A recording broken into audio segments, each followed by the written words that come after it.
Iya, dan untuk mengetahui kondisi terkini di sana, kita telah terhubung dengan rekan Henry Aprilia di Sidoarjo. Henry, bagaimana update untuk pukul 16.08 ini? Silakan.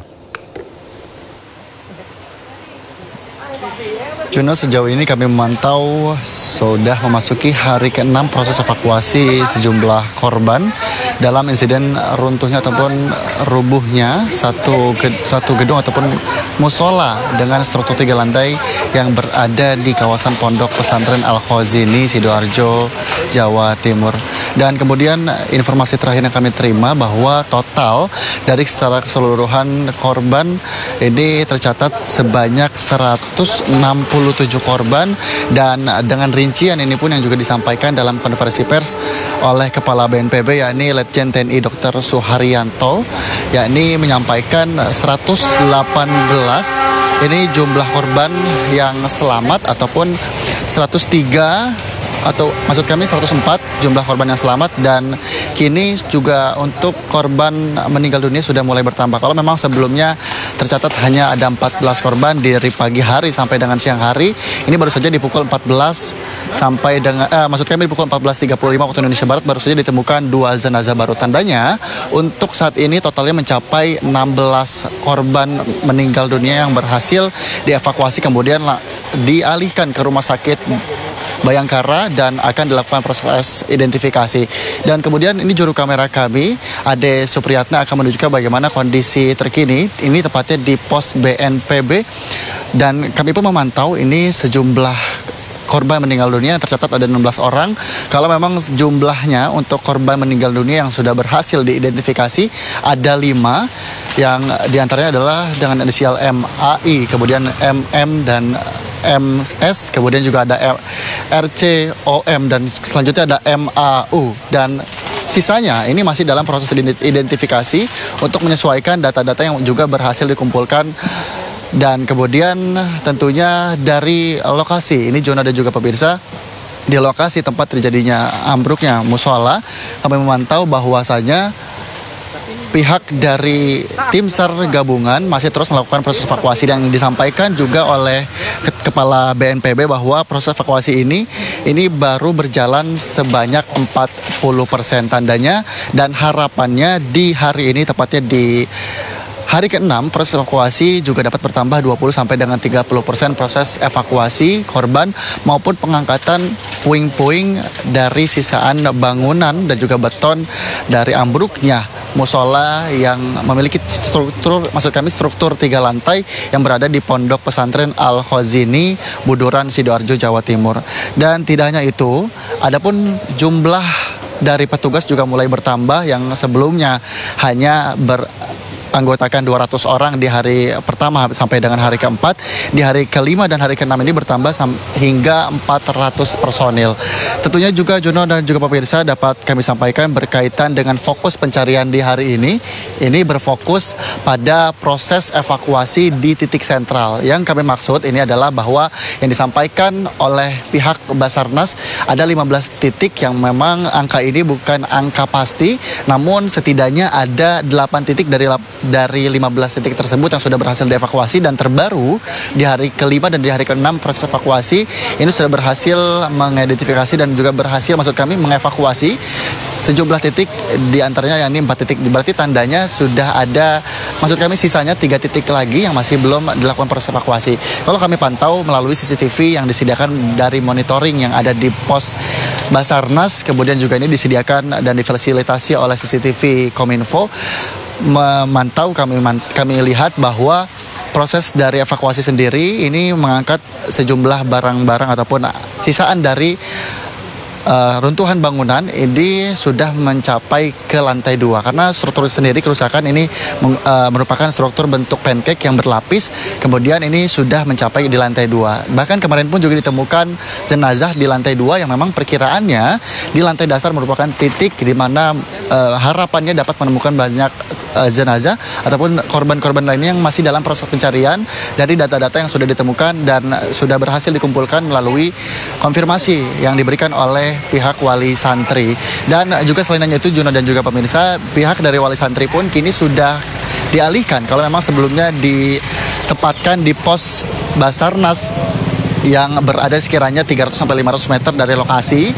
Kini sudah mulai dialihkan, terutama ini bagi keluarga inti dari korban yang masih mencari tahu informasi keberadaan dari anggota keluarganya, sudah dialihkan ke pos yang berada di RS Bayangkara untuk mengetahui proses identifikasi dan juga proses evakuasi di pos yang berada di RS Bayangkara. Kami pun terus memantau dan juga mencari informasi terbaru karena di hari ke-6 ini tentu banyak pergerakan-pergerakan baru, bahkan juga yang kami lihat ini juga berhasil menemukan beberapa korban yang tentunya harapannya bisa berlangsung secara cepat, berlangsung dengan baik, bahkan tidak ada kendala dalam proses pencarian.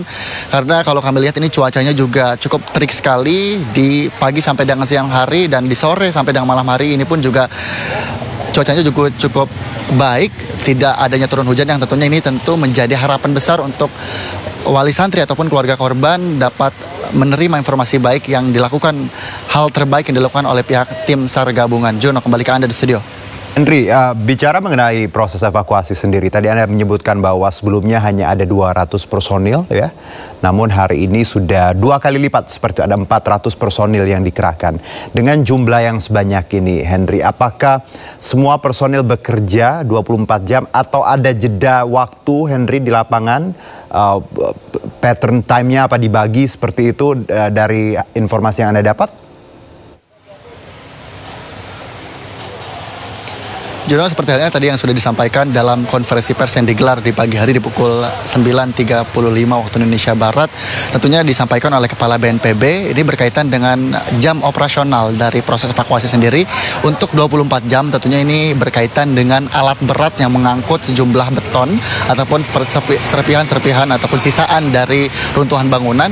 Namun untuk petugas tentunya ini diberikan waktu untuk shifting dan juga bergantian, maksud kami bergilir untuk melakukan proses evakuasi, baik itu melakukan pengangkatan, bahkan proses evakuasi korban-korban yang berhasil ditemukan di setiap harinya, seperti itu. Dan tentunya juga dalam hal ini ada sejumlah kendala yang tadi juga disampaikan oleh pihak dari BNPB, ini dari Kepala BNPB yang menyampaikan yang menjadi satu kendala adalah bukan hanya lokasi dari proses dari evakuasi, karena mengingat proses evakuasi ini lokasinya juga cukup sempit, sehingga alat berat ini untuk mengangkat sejumlah puing-puing ini sendiri juga hanya bisa masuk satu alat berat saja, yang kemudian ini bergilir dengan beberapa alat berat yang totalnya ada 3 alat berat, yang kemudian ini menjadi kesulitan lainnya adalah proses identifikasi, karena mengingat korban-korban yang ditemukan ini belum memiliki KTP ataupun masih di bawah umur, dan kemudian juga sidik jari yang tentu ini menjadi satu kesulitan untuk proses identifikasi yang dilakukan di RS Bayangkara. Namun tentunya harapan besar dan juga proses hal yang baik ataupun proses upaya yang terus diusahakan oleh pihak tim SAR gabungan untuk melangsungkan proses evakuasi ini, agar harapan-harapan yang ditunggu oleh para pihak wali santri ini dapat menerima kabar baik, yang totalnya kini ada sekiranya 48 korban lagi yang belum berhasil ditemukan. Sementara Jono, kembali ke Anda di studio. Henry, satu mungkin sebelum kita akhiri live ini, tadi Anda juga menyebutkan dalam laporan bahwa proses evakuasi secara persentase sudah berlangsung 40% seperti itu ya. Jadi diperkirakan akan ya memasuki 60% dalam waktu dekat. Dari perkiraan itu, Henry, ini kan hari ke-6 ya. Kira-kira kapan proses ini akan tuntas mencapai angka 100% dari laporan atau lapangan yang informasi di lapangan yang Anda dapat, Henry? Perkiraannya. Berkaitan dengan presentasi, tentu ini yang kami terus tanyakan terutama kepada tim SAR gabungan, baik itu dari BNPB maupun juga dari pihak Basarnas, bahkan juga pihak pengamanan. Mereka tetap dengan satu suara bahwa tidak ada jangka waktu pasti, namun tetap diusahakan upaya terbaik dengan waktu yang cepat untuk bisa melakukan proses evakuasi ini. Karena mengingat memang jangka waktu yang mereka lakukan ini sudah cukup lama, yang kemudian memang kendalanya adalah bentuk struktur dari bangunan ini yang memang cukup sulit untuk melakukan proses evakuasi yang cepat. Kalau memang informasi yang kami terima pun ini, Jono, untuk mengangkat ataupun membersihkan area dari lokasi TKP sendiri. Ini memang jika tidak ada korban pun ini bisa berlangsung secara cepat, namun disampaikan oleh Kepala BNPB yang menjadi kesulitan adalah ada beberapa korban yang masih diharapkan dan ditunggu oleh wali santri untuk menerima informasi-informasi berkaitan penemuan korban. Yang tentunya ini tentu harus berhati-hati dalam proses evakuasi, dan tentunya juga jangka waktunya ini belum bisa dikatakan secara jelas ataupun secara tepatnya berapa waktu lagi.